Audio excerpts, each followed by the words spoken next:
tough situation on everybody. I mean, let's be honest. It's the players dealing with it, fans dealing with it, coaches dealing with it at this time in the middle of a season. I think there's so much built around the playoffs, and it's like everything's boom or bust, and you can't have a normal season. People got to make decisions earlier based on how somebody does.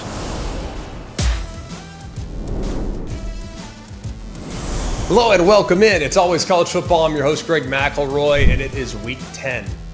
Week double digits, baby. We are getting to the final stretch. A lot of these games that we will talk about today, they are going to be played in November. And November is where we start to separate, is it not?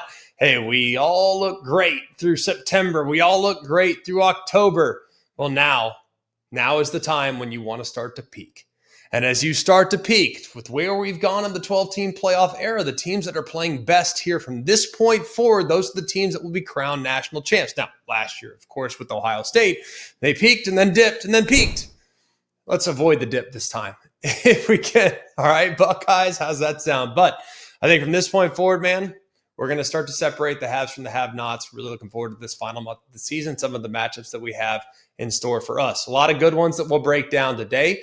We're going to do all of our big breakdowns, and we have a few just one-hitters that we're going to hit on a few games kind of throughout the rest of the slate that aren't necessarily super marquee, but just something to watch, a key from some of those games involving top teams. Before we get into our previews, if you're new to the show, go ahead and subscribe to the podcast. Cannot emphasize that enough. Subscribe to the podcast, whatever podcast platform you're on. If you want to leave a rating, if you want to leave a review, we much appreciate it, that's for sure. And you're here with us via the ESPN YouTube channel, leave a comment. Tell me what you think.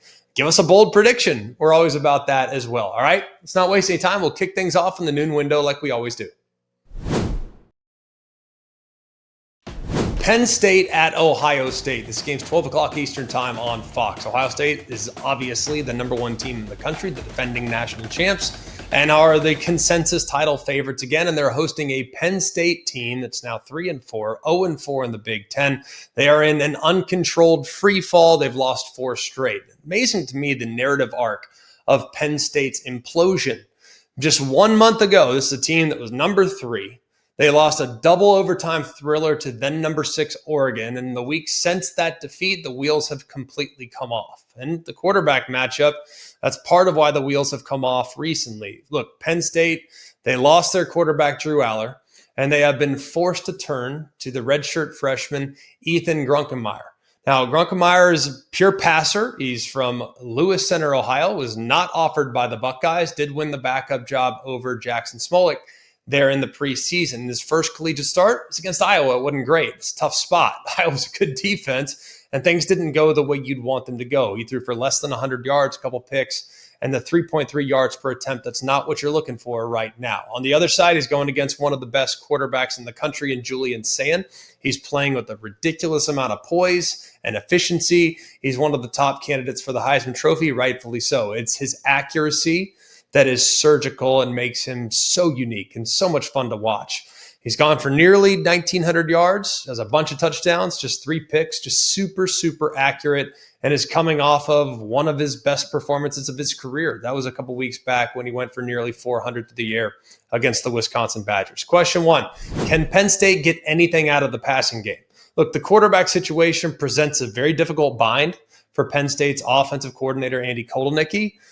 Not sure what they're going to do. They want to naturally remold the offense, kind of grow the passing game beyond where it's at right now. However, when you look at Grunkemeyer and the yards per attempt against Iowa, it does show you that there's going to be challenges executing even the most basic concepts, let alone an expanded, deep, and challenging offense to run. So that's going to kind of shrink the playbook a bit.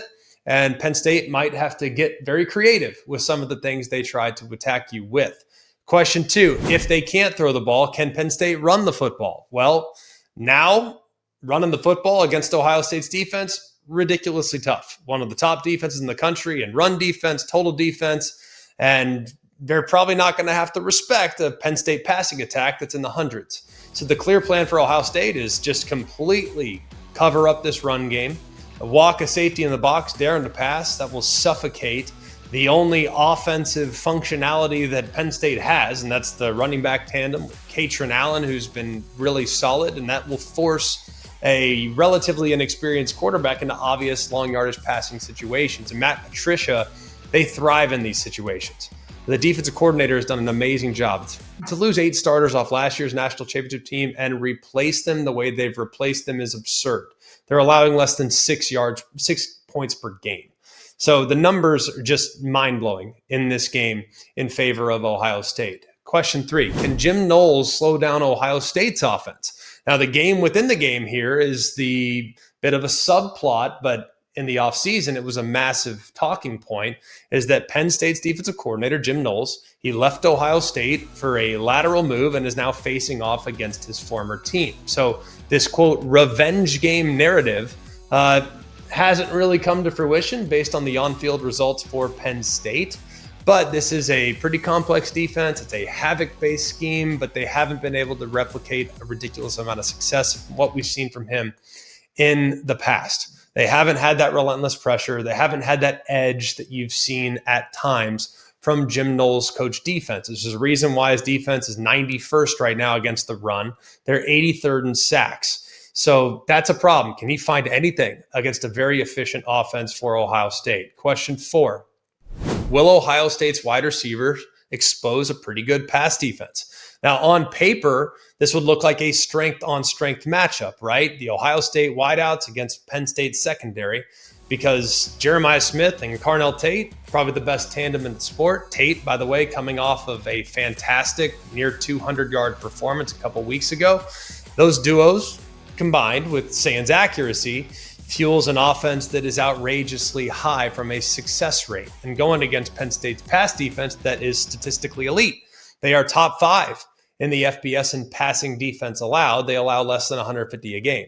However, when you dive a little deeper, the pass defense is often the product of a bit of a game script, and I do think that Penn State's is not necessarily the best indicator given how much they've struggled stopping the run. And if you look at the 4-game losing streak, you look at Oregon, you look at UCLA, those teams scored 30 points and 42 points respectively. They didn't throw the ball a ton to win. They actually had a lot of success running the ball and quarterback scrambles and things like that. So while the pass defense ranking is pretty good, it's a bit hollow from a metric standpoint. So can they actually match up against these wideouts? I genuinely don't know the answer to that. My guess is they probably can't. Question number 5, can Penn State apply any pressure? So the biggest determinant here is not necessarily Penn State's corners against Jeremiah Smith and Tate. It might be the pass rush against Julian Sands' protection. However, the mismatch is pretty clear here. Penn State's defense is 81st in the country right now as far as sacks are concerned. So a super accurate quarterback with a clean pocket, doesn't matter how good your secondary is, without a pass rush, Penn State might not be able to hold up long enough in coverage to allow Sayan to find time and find guys that eventually uncover. So he might methodically kind of pick apart this defense, which is not great, especially against the run. The pick here is Ohio State. I wouldn't bet this game because this is the Super Bowl for Penn State, but if you told me right now you got to play it, I'd lay the points. I'm not picking against Ohio State, especially when they're going against a team that hasn't shown me a whole lot over the last few weeks. 12 o'clock Eastern time on ABC. It's the 9th-ranked Vanderbilt Commodores taking on the 20th-ranked Texas Longhorns. Texas about a 1.5-point favorite right now. Both teams enter Week 10 with 3-1 conference records. They trail only Texas A&M and Alabama. Those two teams are undefeated in the SEC. So a second conference loss is basically the death nail for conference championship aspirations. So it's must win for Vandy. It's a must win for Texas if they want to play in Atlanta, and they still might need some help to get there to begin with. But a loss, you're out. And amazingly, coming into the season, Texas was the overwhelming favorite to win the conference. They were picked by 96 media members to finish first. So they were the favorites. It was a championship or bust season, felt like, for Steve Sarkisian and co. Vanderbilt, on the other side, they were picked to finish 13th out of 16 teams in the SEC. So to think that 4 games into their conference season, they're still within striking distance of getting to Atlanta says an awful lot about where Vandy is. Look, Texas has struggled with inconsistency, and Vandy has been one of the best teams in the country up to this point. They've already beaten 3 AP-ranked opponents. That's tied with Alabama for the most top 15 victories in the entire country. And what's crazy about this is you look historically at this, what would you guess Texas's record is against Vanderbilt historically? I would have thought Texas would have a considerable edge from a win-loss record historically. It's actually not the case. Vandy leads the all-time series 8-4-1, and that includes a loss last year. One of the big stories in this game is Arch Manning. As of this moment, he is currently in NCAA concussion protocol. He got hurt late in the game against Mississippi State. He did not practice on Monday.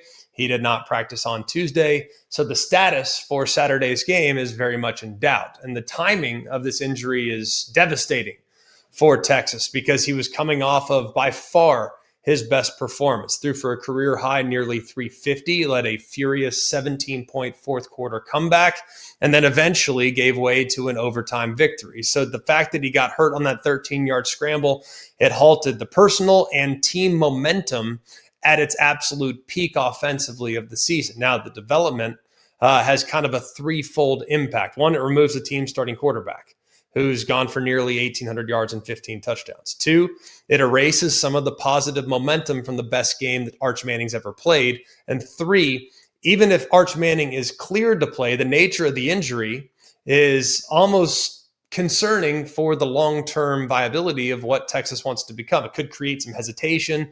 So that's another area that Steve Sarkisian's going to have to evaluate. Now, should Arch Manning not be able to play, the offense will be handed to graduate transfer Matthew Caldwell. He's not inexperienced. He's well-traveled. He's been around for quite a while. He's played at Jack State, Gardner-Webb, and Troy. When he was at Troy, he was 3-2. He had 13 touchdown passes last season as a starter. He has also shown that off the bench, he goes in the Mississippi State game in overtime, and on just one pass attempt, he did throw the game-winning touchdown to secure the victory. So it sounds like the staff has a lot of confidence in him if, in fact, he's thrust into the starting lineup and Arch Manning can't go. On the other side is Diego Pavia, supremely confident. Steve Sarkisian even went as far as to say he's one of the more competitive players that he's ever competed against. We saw what he did a couple weeks ago against LSU. We've seen what he's done all throughout his career as the Vanderbilt starting quarterback. He is 14-7 win-loss record in his 2 years as the starter. Just to put that into perspective, you think 14-7, well, that's good, but is it great? Well, Vanderbilt prior to his arrival, just 12-45 in the 5 years before he got to Nashville. So think about what he's meant to this program. Tremendous, tremendous stuff. Question number 1, will Diego Pavia try to play hero ball? Now, he is a true dual threat. He leads Vandy, obviously, in passing with nearly 1,700 yards, but he also leads the team in rushing. He's got over 450 and 5 touchdowns. And his production is kind of what fuels this offense that is across the board excellent. Number 12 in points per game, number 7 in points per drive, number 7 in yards per play. Here's why we start here, okay? We've already seen a quarterback this year try to play hero ball against Texas, and it did not go very well. It actually went very poorly, and that was John Mateer. Now, if you look at how Diego Pavia has played against some of the best competition he's played this year, against Alabama, against Missouri, they didn't do quite as much on the offensive side. They averaged just 15 plus points per game. Now, you look at the pattern. When you have better competition, Diego Pavia has a tendency to try to do too much, which can lead to the occasional sloppiness or a big mistake. He has just 5 interceptions on the season, so it's not a ridiculous number, but if he tries to do too much against this defense in Texas, that could be a huge problem because Texas, they have 9 picks this year. So their whole goal, I would imagine defensively, is not necessarily stopping Diego Pavia, but baiting him, corralling him, not allowing him to make the miraculous play. So if Diego Pavia, for whatever reason, gets impatient, then that could be real problematic like it was for Oklahoma and John Mateer. Pavia might get some gains between the 20-yard lines, but when the red zone gets tight, maybe they can use his aggression against him. So keep an eye on Anthony Hill Jr., outstanding linebacker. He's going to have to keep an eye on Pavia's scrambling ability And it will be very important for them to apply pressure because Pavia will at times try to do maybe a little too much and try to improvise a little too much. And that could be a huge problem against a very, very well-coached defense. Question number 2, Texas's offensive line. Can they come together against a disruptive defensive front? Now, if you look at Vanderbilt's overall defensive numbers, they're middling. They're not outrageous. They're about 31st in yards given up per game, but their strength is really along the defensive front. They are really good at getting into the backfield and playing in the opponent's backyard. Now, their defense, if you look at it, top 25 in sacks, top 20 in rush defense, top 25 in negative rush plays created. This is a veteran group, this is a disruptive group. They got 21 sacks as a team. You have a few guys up front that are really good, and they're actually quite deep relative to some of the teams that you see throughout the SEC. And they're going against Texas's most significant vulnerability. So you look at the 5-star players and the preseason hype, the Texas offensive line, that's been a big issue for them at times. They allow pressure on nearly 40% of their dropbacks. That is 114th in college football. They have 76 rushes for 0 or negative yards. That is 121st. Even Coach Sarkisian has publicly admitted that the offensive line is not playing, quote, in unison. So this group is going to have to play at a high level because this is a very good and aggressive Vanderbilt defensive front 7. Question number 3. Will Vanderbilt be able to run the football on early downs? This is a strength versus strength matchup. If you look at Vanderbilt, they average over 6 yards a carry. That's top 3 in the entire sport. Texas, on the other hand, they allow less than 2.5 per carry. That's second on the defensive side. So Vanderbilt's rushing attack, we've already talked about Diego Pavia, but their running back Cedric Alexander, those guys all do a really good job on first downs, and that allows Vanderbilt to stay ahead of the chains. And if Vanderbilt can stay ahead of the chains, they can win the time of possession battle, and in all likelihood, they can control the flow of the game. It's especially important on early downs because it leads us to our next question. Question number 4, who will win on third down in this game?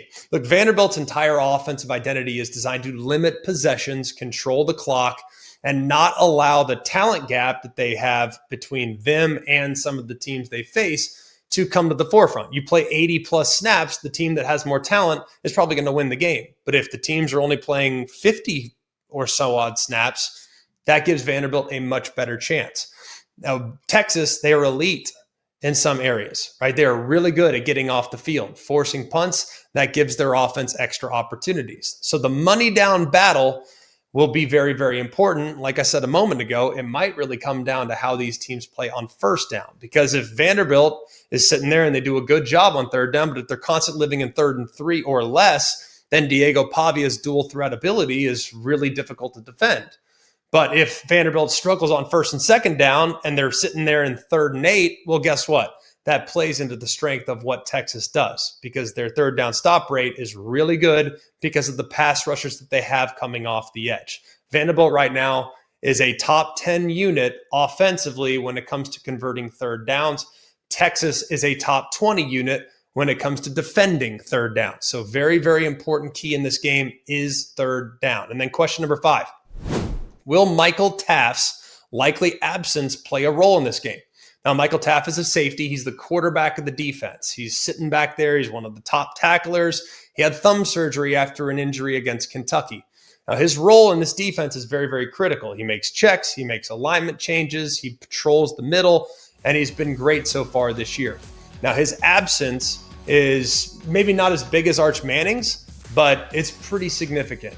And that vulnerability there in the back end plays perfectly into what Vanderbilt's strengths are offensively. Their top 2 receivers are not guys that live on the outside. They can live on the inside. Tight end Eli Stowers, he has nearly 400 yards. And their slot receiver, Junior Sherrill. Those guys are really, really good. And you know what slot receivers do? They attack liabilities in the secondary. So knowing that an All-American is no longer there patrolling the middle, how much does that impact the structure that Texas's defense wants to play with? I will not pick this game, but look forward to being on the call alongside Sean McDonough and Molly McGrath from Austin, Texas. Keeping it in the great state of Texas, The 10th ranked Miami Hurricanes will travel to SMU. This game will be 12 o'clock Eastern time on ESPN. Miami played their first 7 games in the state of Florida, 6 home games and a road game at Florida State. So they are leaving the Sunshine State for the very first time, but they will leave 3 times in November. First time here, they'll go to Virginia Tech, they'll go to Pitt. So they've been at home a lot. Now they have to take that show on the road. So this game in Dallas is a non-negotiable step in maintaining their college football playoff operation, right? Week 8 loss to Louisville has their back against the wall a little bit. Their margin of error is gone. So they got to win, and they need to win impressively, I think, to continue to protect the narrative about the Hurricanes nationally. And on the other side, SMU, they're 5-3 overall, 3-1 in the ACC. They are battle tested, and the record is a little bit deceptive because they have won at Clemson and they have 3 single-digit losses. So they've been close. They just haven't been able to finish in a few different cases. The quarterback matchup's a great one. Carson Beck did have 4 interceptions in Miami's loss to Louisville, but he did bounce back and played clean game against Stanford, against Kevin Jennings, who was held to a season low, just 171 passing yards in their loss at Wake Forest. And it was the first time this season that he failed to throw a touchdown pass. So both guys in the court of public opinion nationally trying to bounce back a little bit in this performance. Question number 1. Can Carson Beck get back on track against SMU's defense? Now, going to the game against Louisville, he was one of the Heisman Trophy favorites, and then the 4 picks, right?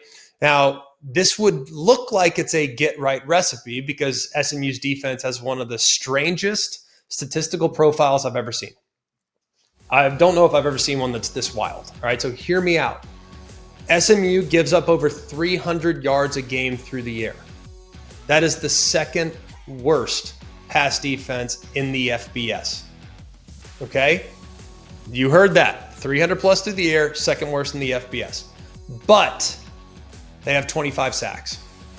That's top 10 in the FBS. They have 12 interceptions. That's the 4th most in the country. And they allow just 56% completion against them. That's top 15. So you can get them on some big plays, and they've given up a lot of big plays this year, but statistically, they're very disruptive and they force a lot of mistakes. Question number 2, can SMU's disruptive defensive front create problems for Miami's offensive line? Now, if you look at Miami's offensive line, they got some standouts, right? Like Maui Noah's amazing, and Inez Cooper's amazing. It's one of the best in the entire ACC. And they'll face a very disruptive test this week against SMU's pass rush. Now, the pressure, they got depth along the defensive line. They have athleticism along the defensive line with Isaiah Smith and Terry Webb. These guys do a really good job. I mean, you can make a case that Isaiah Smith is one of the best pass rushers in the entire ACC. The guy's got 11 tackles for loss and 5 sacks this year, so he's excellent. You also have Cameron Robertson out there as well. He's a significant threat as well, even though you need to watch and make sure he's at 100%. So if the Miami offensive line neutralizes this pass rush, then Carson Beck will have a lot of time to methodically dissect one of the worst pass defenses in the country. But if SMU's front wins the battle, then they might force a couple panic throws, and they might force Carson Beck into making the occasional mistake that results in the Mustangs' hands. Question number 3, will Miami be able to run the football and control the clock? Now, Miami's core identity is all about power, right? Mark Fletcher is the bell cow, and the identity runs right into SMU's other strength. They are really good against the run. They allow less than 100 yards per game. So it looks like a strength-on-strength battle. So if Fletcher and Miami's ground game are ineffective, then the offensive burden falls right on the shoulders of Carson Beck. And that's exactly what SMU's defense is designed to do. They want to put the pressure on the quarterback, they want to affect the quarterback, and they want to force mistakes. But Miami's got to find some success on the ground to give themselves a massive advantage from a time of possession, game control strategy. Because controlling the clock in this game is imperative. Miami possesses the ball for nearly 33 minutes a game. That's top 11 in the country. SMU is one of the worst when it comes to time of possession. They have the ball for less than 27 minutes in the game. That's 129. So time of possession is a factor in this game when it comes to snap exposure. Question 4, will SMU's offense be able to create explosives? Look, I don't think SMU's going to be able to run the ball very well. They're rushing attack that is in the triple digits, and Miami has a top 10 unit against the run.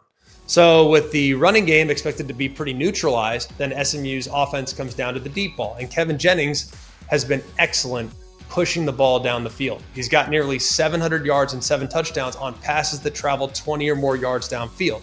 And their leading receiver, Romello Brinson, who, by the way, is a former Hurricane, he's a guy that could take over the game on deep balls if you let him. Now, you got to keep an eye on the defensive front for Miami in this game. Akeem Mesidor, his health is paramount. He's a cornerstone alongside Ruben Bain of this outrageously good pass rush. Now, he missed the game against Stanford with a lower body injury. Currently, he's questionable. So if he's out or limited, then the pass rush falls almost exclusively on Ruben Bain. So to have those two out there to balance each other out is really big. So SMU's big, reliable path to victory is creating explosives. And if you have a 100% healthy Akeem Mesidor, that'll be a lot tougher to create. If he's at less than 100%, then that could allow more time for Jennings to pick up some big plays through the air. It's also going to be really important for SMU to convert on third down. Because right now, question 5, can SMU stay on the field? SMU converts just 36% on third down. That's 105th. Miami gets off the field. They allow less than 30%. I'm going to take Miami in this game. Now, the line is a tough one. I don't like road chalk. I never have. All right. Road chalk makes me uncomfortable. But I think Carson Beck will play a smart game here. I don't think he'll be thrown into traffic. Don't be surprised if this game is a little close early, but at some point, I think Miami will enforce their will and take over the game and eventually pull away in the second half. We'll go next to a fantastic neutral site rivalry game there in Jacksonville, Florida. It's the Florida Gators against the 5th-ranked Georgia Bulldogs. Georgia's about a 7.5-point favorite. This game is 3:30 Eastern time on ABC. This is an obvious, massive game for both sides. For Georgia, they want to keep things alive for the 12-team playoff. But for Florida, this is their Super Bowl. They just fired Billy Napier. They're coming off the bye week. Their primary key here is to kind of make this season worthwhile, make it mean something. And while things didn't go well for Billy Napier, he was fired after the 3-4 start, finished as 22-23 overall. Is one of the worst by any Florida coach in the last 65 years. It was especially bad against ranked opponents where he was just 5-17. And the offense at times was maybe a little bit predictable. They had some penalties. They had some mismanagement. So in steps Billy Gonzalez, who's been named the interim head coach. And this is his first game in this role, his first ever game as a head coach. And it just so happens to come against the program's biggest rival and a team that's ranked in the top 5. Now, Georgia's head coach, Kirby Smart, he's 7-2 overall against Florida. So he's no longer preparing for the offense that was called by Billy Napier. He's preparing for a desperate team with nothing to lose, led by an interim coach with zero incentive for conservative play calling. So knowing that this is the biggest game of the year for Florida, I think you might see some real alterations to what they are from an offensive identity standpoint. So what will Georgia prepare for? Will they prepare for Napier's offense, or will they be preparing for an offense that's maybe a little bit more high-flying? We'll see. Question number 1, can Florida establish the run? Now, Florida's offense, their entire world revolves around the run game and, frankly, the performance of their offensive line. Now, internally, if you talk to people within that staff, they feel like the line is an elite unit or had the chance to become an elite unit. It hasn't lived up to that expectation this year. It's been a little bit inconsistent. And this might be the ultimate proving ground for this offensive line because they're going against a defensive line that is really good against the run. You got some great, dynamic, big-bodied defenders. Maybe they lack a little twitch that they've had in the past, but they're excellent against the run. So right now, Florida rushes for about 128 yards a game. That's 15th in the SEC, so second to last. And that production is going right into Georgia's best attribute defensively. They stop the run. They allow just 91 yards rushing a game. Now, the very tricky part about this is that if the offensive line can't create gaps or holes for Jaden Baugh or Jacoby Jackson, then the offense could become one-dimensional, and that one dimension is DJ Lagway, and he's been a little inconsistent this way throughout this season as well. Question number 2, will Florida's defense sell out against the run? Now, Georgia's rushing offense, that's their bread and butter this year. Kind of back to their roots a bit, and they're averaging over 190 a game. Now, Florida's rushing defense is solid. They give up about 120. But this is a bit of a running back by committee approach with Nate Frazier, Chauncey Bowens, and a few others. But you also have Gunnar Stockton that can factor into this as well. And he does a really good job of weaponizing his legs. He's opportunistic, especially in the red zone. He's got 7 rushing touchdowns. That leads the team. He also has gone for about 280 on 58 attempts. So if Florida does sell out against the run, then that leads us to the next question. Question number 3.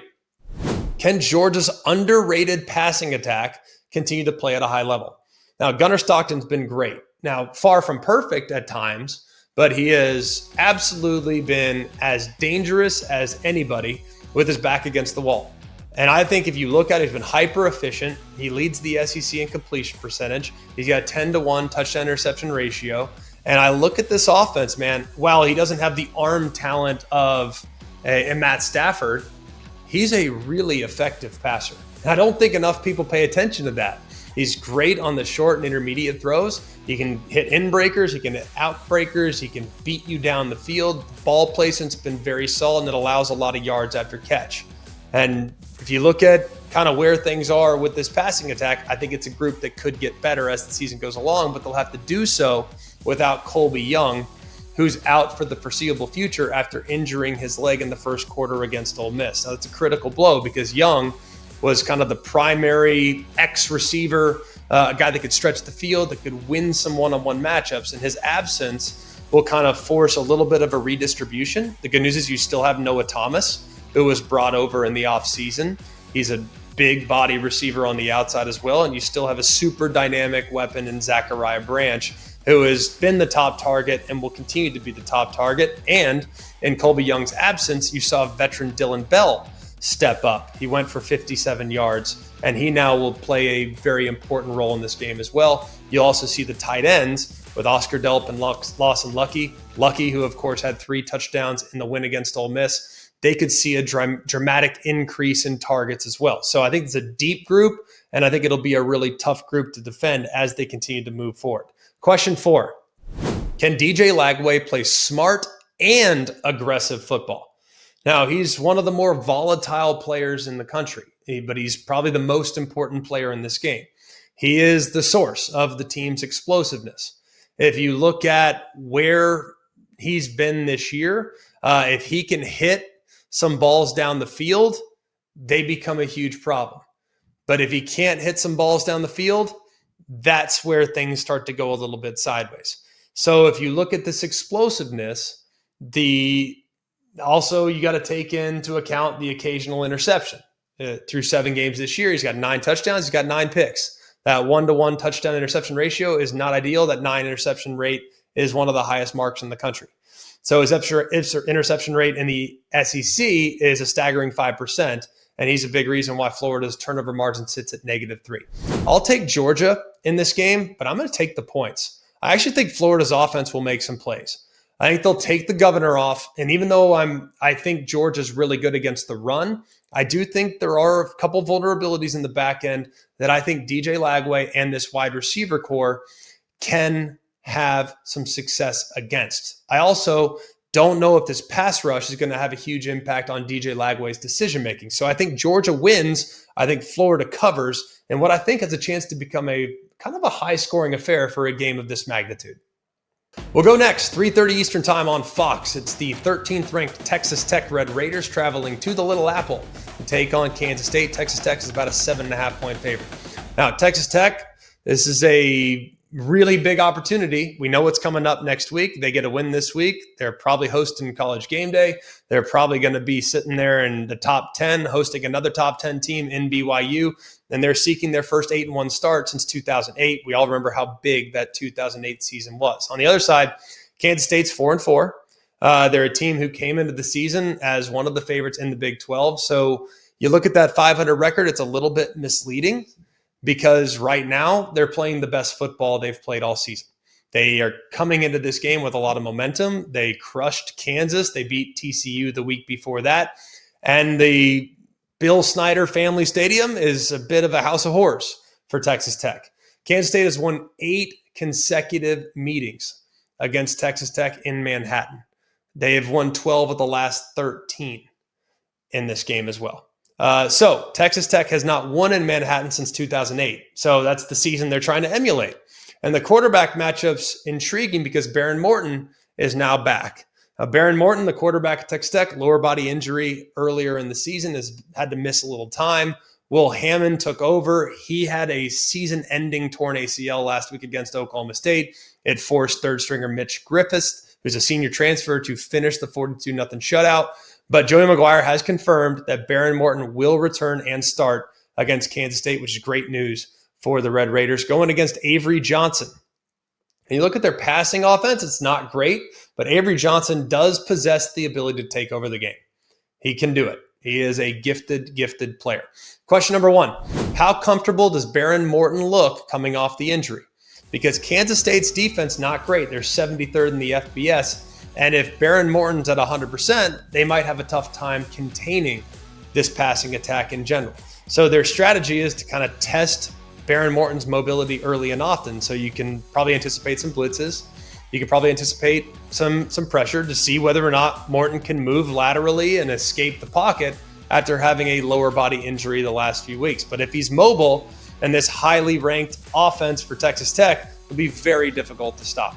If he's a statue, then the entire dynamic of the game could potentially change. Question number 2, how will Kansas State establish the run? Now, their rushing offense is about 83rd in the FBS, just over 140 yards a game. And now they're going to be without their star running back, Dylan Edwards. He's their most explosive weapon. He's officially been ruled out by Chris Klieman. So that puts kind of the rushing burden on the sophomore Joe Jackson, who's been fine this year, but just 1 touchdown.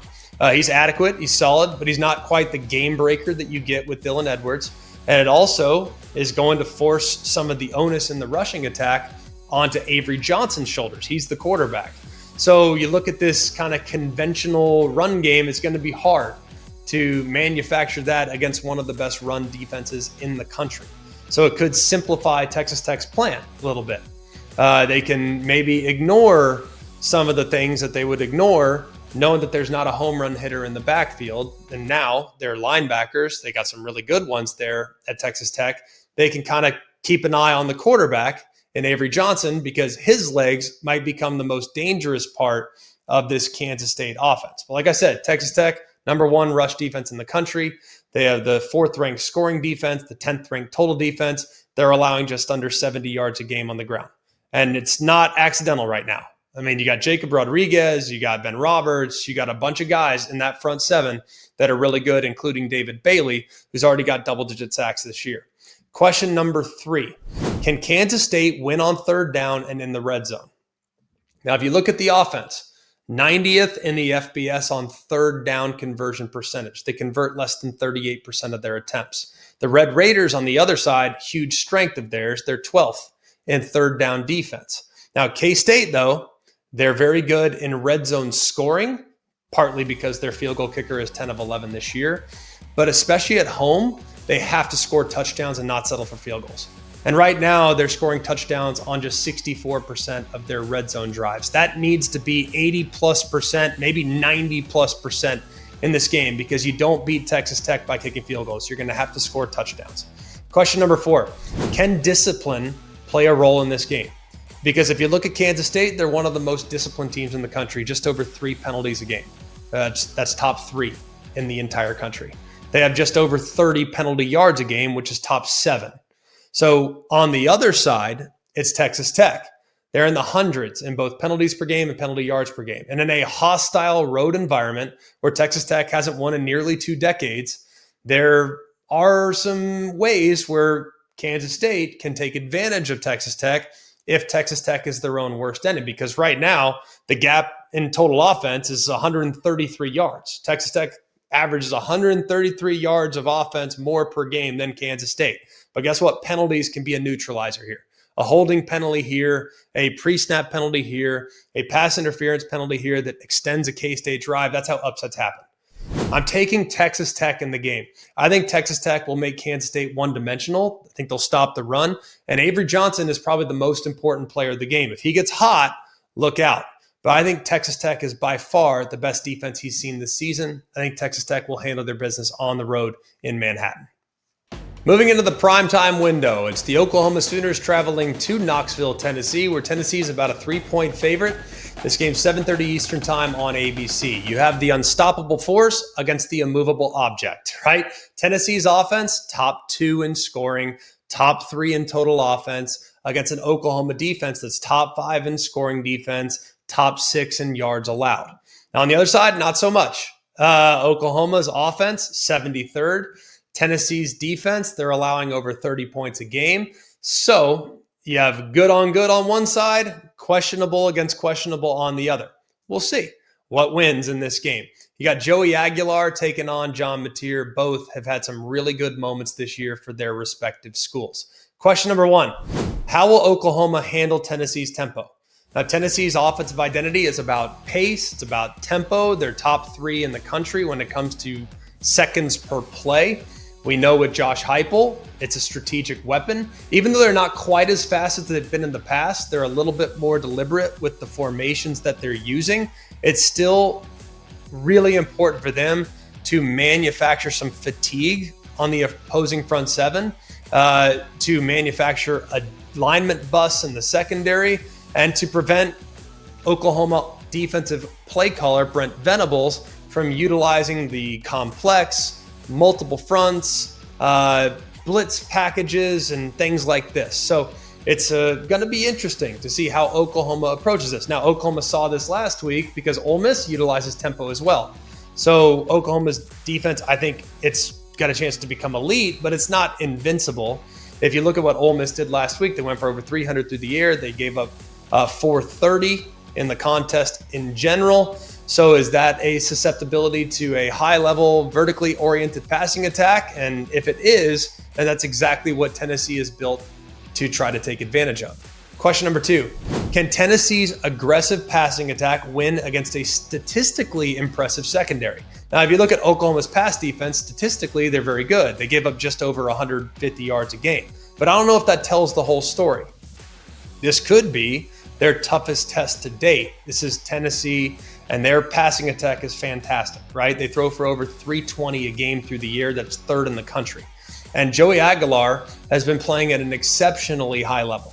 If you look at how he played against Kentucky, man, to go for nearly 400, 3 touchdowns, I think he's done a really good job on throws downfield. If you look at it, he's completing nearly 59% of his throws that travel 20 or more yards downfield. That's amazing. On throws like that against Kentucky by itself, he threw for 270 on 7 deep ball completions. He's got a lot of speed on the perimeter. Mike Matthews is excellent on the outside. I think Staley on the slot, very good as well. I think it's a really good starting lineup at wide receiver. They don't have crazy depth, but their top 3 or 4 guys do a really good job. And Oklahoma's pass defense, I think they've benefited from a great pass rush, which leads us to our next question. Question number 3, can Oklahoma's D-line stop the run and force Tennessee into obvious passing situations? Now, Tennessee has a really explosive and reliable and efficient rushing attack. Their running back, Deshaun Bishop, has done a great job this year. And the balance of this offense kind of sets things up through the air. So if they can run the ball and avoid the obvious passing situations, that might keep Oklahoma's defensive line in a position where they can't pin their ears back and come after the quarterback. Because when they pin their ears back and it's an obvious passing situation, that's when Oklahoma tees off. They have 29 sacks this year. That's top 2 in the country. They pressure the opposing quarterback at a 42% rate, which is top 3. It's a very disruptive front, but it starts by stopping the run to force Tennessee into those obvious dropbacks. Question number 4, can John Mateer return to his pre-injury form? Now, Oklahoma's passing offense is right now 55th in the country, just under 250 a game. And John Mateer's been fine, but he hasn't been quite as precise as he was early in the season. If you look at the game against Texas, he completed 53% of his passes for 202 yards. Against South Carolina, a little more efficient at just under 70% for 150. And against Ole Miss, he was around 54.5%, 55% for 223. Now, Deion Burks has been really reliable. He's probably the go-to guy. Isaiah Satania, also very reliable as well. He's become the go-to guy in the passing attack. So those are the 2 guys that kind of stir the drink for the Oklahoma passing attack. You look at Tennessee's pass defense, they're 124th in pass defense, and they've had a ton of injuries. We know about their starting two in Jermod McCoy and Ricky Gibson, but now Colton Hood, who's been playing at a really high level, he's listed as questionable. He got hurt last week against Kentucky. Josh Heupel tells us to stay tuned to the injury report, and that's been viewed by many as kind of an ominous sign. So if for whatever reason Colton Hood can't go, Tennessee might have a walk-on and a true freshman as their starting corners in this matchup against a talented wide receiver core. Question number 5, can Oklahoma's offensive line hold up in protection? They started 2 true freshmen at tackle last week, and the results were pretty mixed. This is a big step up with the edge rushers that Tennessee has on both sides. This is a group that has done a great job in creating negative plays. They average over 3 sacks a game in SEC play. Joshua Josephs on one side can really take over the game. They also have really good weapons at linebacker, assuming everybody's at 100%. I think this game's got a chance to become a track meet. I'm thinking it's going to be a high-scoring affair, and I'm going to take Oklahoma. I think they have fewer holes than Tennessee right now, and the injuries in Tennessee's back end defensively really concern me. So even if the Oklahoma passing game has regressed, I think this could be the get-right recipe if their offensive line can hold up and John Mateer can hit some big plays downfield. We'll go next to the 23rd ranked USC Trojans traveling to Lincoln, Nebraska. This game's 7:30 Eastern time on NBC. USC is a 6.5 point favorite. This is a blackout night game there for the Cornhuskers. Look, SC is 5-2. They're 3-1 in the Big Ten. This will be a hostile environment against Nebraska that has not had an opportunity to win against ranked opponents in quite some time. So this is a playoff elimination game. Any chance of getting to the postseason will be determined on this field. So the Cornhuskers right now, 28-game losing streak against AP-ranked opponents. You hate seeing that, by the way.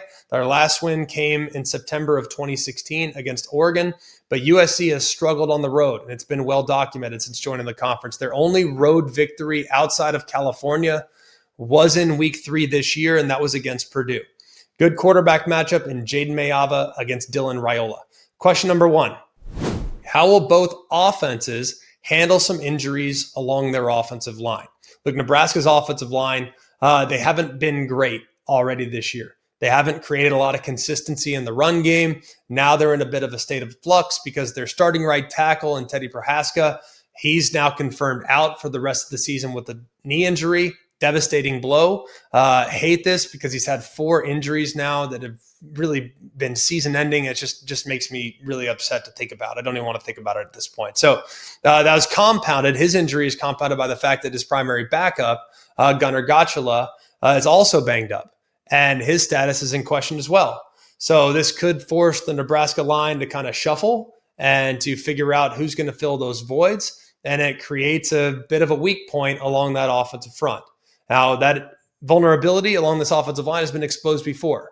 Their only other game against a ranked opponent this season was against Michigan, and Nebraska's offense just completely collapsed under pressure, and that offensive line just got dented time and time again, and it didn't allow Dylan Raiola very much opportunity to find people downfield because he got sacked 7 times. Now they're facing SC, and SC's offensive line is in a compromised state as well, if you look at where things are. So if you look at USC, they've had a couple injury woes that were an issue against Notre Dame, so they got to find a solution too. So their starting left tackle, Elijah Page, has not played since week 4.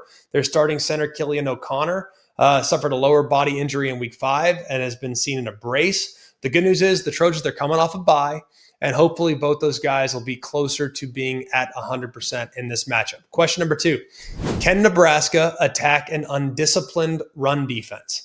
Now, Emmett Johnson is the heart of this Nebraska offense. He's got 837 rushing yards and 9 touchdowns. He's currently on pace to become Nebraska's first 1,000-yard rusher since 2016, which is a milestone for the program.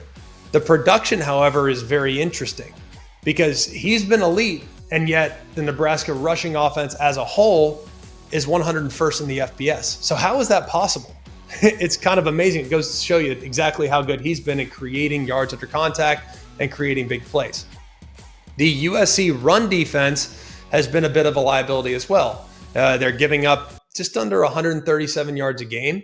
it appears a little bit mediocre. But if you look at their two toughest tests, that's when the defense has been at their very worst, especially against Notre Dame, when they gave up 306 rushing yards. So not what you're looking for. Against Illinois, they gave up 171 and nearly 5 yards a carry. And if you listen to Lincoln Riley, and if I watched the tape, if you looked at it, they kind of overcompensated. They tried to do too much. A lot of guys were not in the proper gap. So it's not a talent issue. It's more of a discipline issue. Can they be more disciplined defensively in this game and not give up the big plays on the ground that they've given up against better competition earlier in the season? Question number 3, can Jaden Mayava continue his elite play against a great pass defense? Now, he's hyper efficient. Now, he's thrown for nearly 2,200 yards, 15-4 touchdown interception ratio, 170 plus passer rating. Mekhi Lemon is a premier threat in the Big Ten. He's amazing at wide receiver. And on paper, Nebraska's defense appears to be a really good matchup. That appears to be the matchup of the game. They're currently number 2 right now in the FBS when it comes to passing yards given up. Through 8 games, they've given up just 3 passing touchdowns all season. So how does a defense that ranks that high from passing yards allowed standpoint generate such little pass rush? Nebraska has just 12 sacks through 8 games. Now, one other storyline too is Sayer Wright. He started his career at USC, and he's been fantastic at Nebraska this year. He was actually named a midseason All-American by a publication or two. So he's the anchor of this Nebraska secondary, and he'll be tasked with trying to defend a really talented wide receiver core kind of across the board. So he obviously also possesses a lot of inside knowledge about USC's offensive concepts, player tendencies, signals, what have you. So that's a guy to watch there in the back end defensively for the Cornhuskers. Question 4, will Dylan Raiola get the ball out and play smart? He's going to have to be patient in this game. USC forces the quarterback to make mistakes. They've intercepted 9 passes this year. That's top 20. And Raiola has thrown 6 picks, so he's got to be smart, but he also has to get the ball out. He's taken 26 sacks this year. That's one of the highest numbers in the entire country. And USC, they've been good with their pass rush. They have 21 sacks. So Raiola's got to get the ball out, and he's got to be smart, because this defense will get their hands on the football if you take chances that are unnecessary. Question number 5, which team will win in the red zone? We'll start with Nebraska's defense. They're elite between the 20s. They're, like I said, one of the best pass defenses in the country. But when teams get in the red zone, that's when they become a little more human, which is kind of mind-blowing. They are 105th in the FBS in red zone defense. Opponents are scoring at nearly 70% of their trips inside the 20. So that's crazy when you think about it. They're good between the 20s, but in the red zone, they have to be sharper in a game like this. And then USC's defense, while they've been a bit of a liability in between the 20s, they've been really good when the field compresses and they get into the red zone. They're a top 20 red zone touchdown defense. Opponents scored as 50% on their trips inside the red zone, which is excellent. I'm going to take USC in this game. I understand that the road struggles are well documented, but I just think they're the better team, and they're coming off the bye week with a week to get healthy. I think their pass rush will be very impactful in this game, and I think they'll be a lot more sound defensively, and they won't give up the freebies that they gave up against some of the teams they faced earlier in the season. Finally, it's Big 12 After Dark, 10:15 Eastern Time on ESPN. It's the 17th ranked Cincinnati Bearcats taking on the 24th ranked Utah Utes, and Utah a 9.5-point favorite in this game. Now, body clock is something worth watching here. Now, Cincinnati players, Eastern time zone, playing at 10:15 Eastern time, just something to think about. They're also playing at altitude, so it makes it even more challenging to go on the road in this environment. The Big 12 Conference Championship race. So Cincy's 5-0 in the conference. They're 7-1 overall. They're riding a 7-game win streak. They control their own path to the conference title game. Utah is 3-2 in conference play, 6-2 overall. It's a must-win situation for them to remain in the championship hunt. Question number 1, what's the status of Utah quarterback Devin Dampier? Now, he's a little banged up, and according to head coach Kyle Whittingham, they publicly shut down any discussion of a quarterback controversy, saying that Dampier is still number 1. Make no mistake, there is no quarterback controversy of any sort. And prior to his injury, Dampier was leading the Utah Utes very effectively. He had gone for over nearly 1,400 yards passing, 13-4 touchdown interception ratio. However, he left the BYU game, was a little banged up. So he's been upgraded to probable for the game against Colorado. And then at the last minute, he was scratched. He just wasn't feeling right in pregame warmup. So he's day-to-day at this point. Still think he's probably going to be able to go. But in the event in which he can't go, that'll be true freshman quarterback Bert Ficklin, who played really well against Colorado. He became one of only 5 Utah quarterbacks since '95 to throw for over 100 and rush for over 100 in the same game. He finished with 140 yards passing and a team-high 151 yards rushing. Now, him in tandem with Wayshawn Parker, their outstanding running back, they ran for 420 plus in that game against Colorado. So a little bit different offensive identity, one that's a little bit more physical, a little more QB-centric, downhill rushing attack. And it changes a little bit from what Napier does, where he runs around, creates, and buys time. Question number 2, how will Cincinnati stop the run? Look, Utah's a top 5 rush offense in the country, over 267 yards a game. We already talked about their quarterback, but Wayshawn Parker, powerful, a veteran offensive line. Their core identity is to attack you on the ground and win in the trenches. And they're going to be going against one of Cincinnati's biggest vulnerabilities. They're middle tier when it comes to rush defense. They give up $140 a game and nearly 4 a carry. But if you go just a little bit deeper, if you look on first down, teams are gashing Cincinnati for 4.7 yards per carry. Between the 20s, teams are rushing for over 5 yards per carry. But on third down, that's when things clamp down. They're giving up just 2 yards a carry. And in the red zone, they're giving up just 2 yards a carry. So on first down and between the 20s, teams are gashing them. But on third down and in the red zone, when the yards get tight, that's when they've played a little bit better. Question number 3, how will Utah corral Brennan Sorsby? Honestly, I think he might be the most underrated quarterback in the entire country. And since his offense has been excellent, going for over 38 points a game. And it's a lot because of what Sorsby's been able to do. He's been super efficient. He's got a 19-to-1 touchdown interception ratio. He's also a great threat as a runner. You saw how much he factored in against Baylor with his rushing yardage and 85 yards in that game. And if you look at the Bearcats' offensive line, 8 games this year, they've given up 2 sacks. Nobody in the country has given up fewer sacks than Cincinnati up to this point. That's partly because of a mobile quarterback, a quick, rhythm-centric spread option scheme, and an offensive line that makes them very, very difficult to tackle them behind the line of scrimmage. On the other side, Utah, they apply a lot of pressure. They're one of the highest pressure rates in the country. They're one of the highest sack rates in the country. So John Henry Daly and Logan Fano and Lander Barton, they are trained to go and get after the quarterback. And if they rush and they are undisciplined in their pass rush lanes, that's when Sorsby can exploit them, either by stepping up in the pocket and finding a guy or taking off and scrambling for a critical first down. Question number 4, will Cincinnati's penalty woes come back to bite them in Rice-Eccles Stadium? Look, Cincinnati is one of the more undisciplined teams in the FBS. They are 128th nationally in penalty yards a game. It's their single greatest weakness right now. And their season opening loss to Nebraska, they had a bunch of false starts. They had some pre-snap infractions, led to communication issues. Pre-snap operation was just not great. And this is a bit of a perfect storm because you know Utah's crowd will be a factor. They will be a weapon in this game and trying to have an impact on Cincinnati's most glaring weakness. You cannot be your own worst enemy in this situation. I'm going to take the Utah Utes in this game. I don't think either team will be great stopping the run. As far as the spread, this thing opened at 6.5. Now it's steamed all the way up to 9.5. I think that's too many points. I'm not sure how many people have watched Cincinnati this year, but this is a good football team and their quarterback is a real deal. So I think Utah will win, but I think it'll be a close game there that night in Salt Lake. Now I want to hit you with a few quick takeaways from some other big games that we didn't do a full breakdown on, but one thing to watch in a lot of these matchups. We'll start with Navy at North Texas. This game's 12 o'clock Eastern time on ESPN2.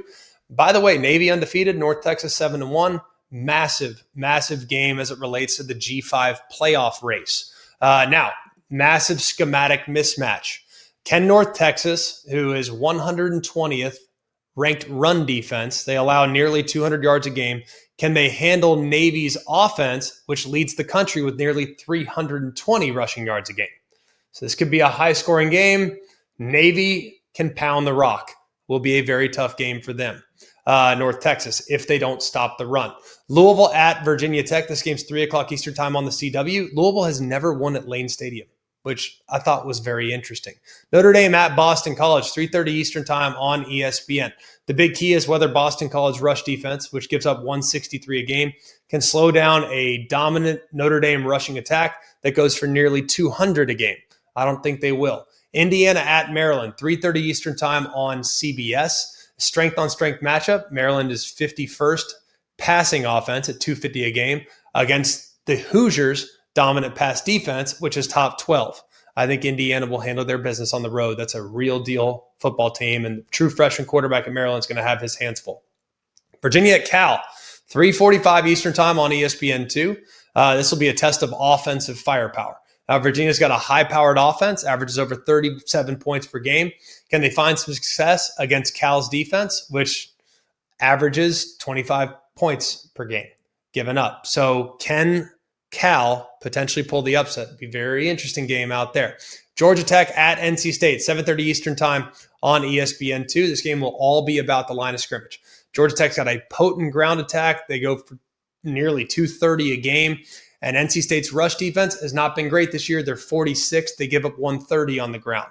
Can NC State make it interesting there at night in what might be the toughest test remaining for Georgia Tech? And then South Carolina at Ole Miss. This game's 7 o'clock Eastern time on ESPN. The big key might be on third down in this game. Ole Miss's offense is top 16 in the FBS. They convert over 50%. South Carolina's defense is 121st. They allow opponents to convert 45% of the time. Quickly, we'll get you out of here with some giant killers. I think Georgia Tech needs to be very careful at NC State. I like NC State's quarterback. They're giving up about 5.5 points. I would take the points there. NC State, a very dangerous team. I really like that team, even though I really like Georgia Tech at the same time. So tough one, but I think this is one of the toughest games remaining for Georgia Tech on the docket. I told you I like Oklahoma over Tennessee. That's another giant killer. I like Mississippi State over Arkansas. That's a giant killer. Mississippi State feels poised to break through at some point.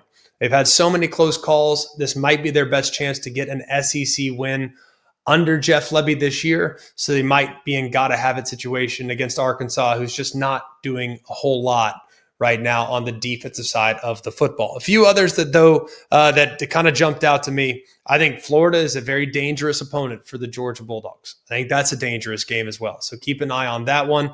And then finally, in a game that I don't feel like enough people are talking about, and I feel like it's kind of flying out of the radar as it relates to the giant killer conversation. And I got to be honest with you, it's hard for me to feel great about picking any of these games, but it's Cal hosting Virginia. That line is about 4 right now. I think that's going to be a very tricky one. I think Cal could potentially get the win. Now, the good news is for Virginia, that game's not at night, at 10 o'clock at night. It's at 3:45 or so. So that is helpful, but be careful if you're Virginia going on the road to Cal. That'll do it for us here at Always College Football. I really appreciate you guys being with us. We have had so much fun previewing these games. We will continue to preview these games for each and every week remaining in the regular season. I also very much look forward to being back with you on Sunday morning, giving you our rapid reaction, watching the tape, and then giving you our comprehensive deep dive in what we learned and the takeaways we generated from week 10 of the college football season. So for all of us here at ACF, for Mark, Jake, Jack, the other Jack intern, Sam, I'm Greg. We hope you have an amazing day. And remember, it's always college football. Hey guys, it's Greg McElroy. Thanks for watching Always College Football. Make sure you like, rate, and subscribe to ESPN's YouTube channel and wherever you listen to your podcasts.